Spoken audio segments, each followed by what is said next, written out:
ఇదంతా ఇప్పుడు కోపంతో చెప్తుందేమో అని కాదు. ఉన్నప్పుడు నేను చెప్పలేను, కానీ ఎలిమినేట్ చేశాక నాకు ఆ ధైర్యం వచ్చింది అంతా చెప్పడానికి. సో జడ్జెస్ గురించి కానీ అక్కడ ఆ ప్రొడక్షన్ వాళ్ళు ఎలా ట్రీట్ చేశారని కానీ నేను అంతా దీనిలో బయట పెడతాను. కాదక్క, నువ్వు ఎలిమినేట్ అయినందుకు ఆ బాధ తట్టుకోలేక ఇట్లా మాట్లాడుతున్నావా ఏంది? సో ఈ వీడియో చేద్దాం అనుకునే ముందు చాలా మంది ఆపడానికి వచ్చారు నన్ను ఈ ఫీల్డ్, మ్యూజిక్ ఫీల్డ్ నుంచి. బికాజ్ నీ కెరియర్ ఎఫెక్ట్ అవుతుంది. సరే, నీకు అన్యాయం జరిగింది చెప్తున్నావు, ఇట్లా చేస్తే నీ భవిష్యత్తు ఏం కావాలి? ఎవరన్నా అవకాశం ఇస్తారా కోపంతోని? నీకు మంచి ఫ్యూచర్ ఉంది, ఎందుకు పాడు చేసుకుంటాను చాలా మంది ఆపడానికి ట్రై చేశారు. కానీ నేను ఇంకా డిసైడ్ అయ్యాను నాకు మ్యూజిక్ ఫీల్డ్ కి సంబంధం ఉండదు అని. బికాజ్ ఇంత ఇండస్ట్రీ జరిగేటప్పుడు నాకు ఉండాలని లేదు. పాడుతుంది రియాలిటీ షోస్ అనే కాదు, దాని బయట కూడా చాలా జరుగుతున్నాయి. అసలు ఆడ పెద్ద పెద్దోళ్ళు ఉంటారు కదా, వాళ్ళు కూడా అట్లనే ఉంటారా?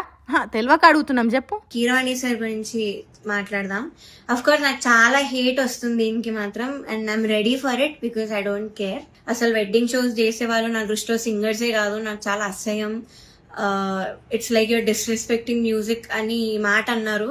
చాలా చాలా బాధ అనిపించింది. అదేంటి అంత స్టేజ్ లో ఉన్నాయని ఇలా మాట్లాడారేంటి అని. గిట్లా పాడుతా తీయగానే పెద్ద సింగింగ్ షోలు అవుతున్న రాజకీయాలు గిట్లున్నాయట.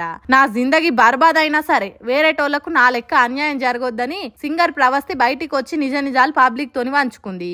ఇక ఇట్లా చెప్పినాక వాళ్ళు ఊకుంటారా? ఎవరి ప్రయత్నాలు చేసుకుంటా మా తప్పు లేదని వీడియోలు పెడతానే ఉన్నారు. అయితే ఆ ప్రొడక్షన్ ప్రవీణ మాట్లాడుకుంటా ఆ పిల్ల మాట్లాడింది అంతా తప్పు, అసలు మేము వాళ్ళను డ్రెస్సింగ్ విషయంలో ఇబ్బంది పెట్టము, ఏది మీకు ముందే అగ్రిమెంట్ ఇచ్చినాం కదా, అంత అగ్రిమెంట్ ప్రకారమే ఉంటది, గిసొంటి నిందలు మానేసి నీ కెరీర్ మీద ఫోకస్ పెడితే ఎంతో ఎత్తుకెదుగుతావు అని చెప్పింది.